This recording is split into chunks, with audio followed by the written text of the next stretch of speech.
कामाख्यानगर दे जाइथिबा 53 number जातीय राजपथ लोकनाथपुर ठारू बिराशाला पर्यंत पूर्त विभाग रास्तार उन्नतीकरण सकाशे भित्ति प्रस्तर स्थापन अनुष्ठित हो जाइछि।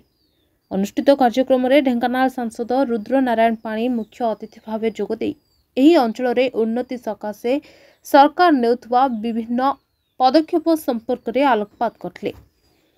परजंग विधायक विभूति भूषण प्रधान जोगदे बिराशाला ठारे थिबा पायलट ट्रेनिंग केन्द्र में प्रशिक्षण पाई व्यवस्था बढ़िबाको जाउथबारु एही रास्तार गुरुत्व बढ़िछि। तेणु एही रास्तार उन्नति पाई 3.5 कोटी टंका व्यवस्था करा जाइथिबार प्रकाश करछन्ति। जिला सभापति रास बिहारी बेहरा, पूर्वतन ब्लॉक अध्यक्ष कार्तिक साहू, पूर्त विभाग सहकारी निर्वाही जंत्री विजय कुमार सेठी, सहकारी जंत्री अच्युतानंद मल्लिक प्रमुख उपस्थित रहिथिले। आखपाख अंचल बहु ग्रामवासी सहित दलीय कर्मकर्ता उपस्थित रहिथिले। कामाख्यानगर प्रकाश कुमार पात्र रिपोर्ट द न्यूज टुडे।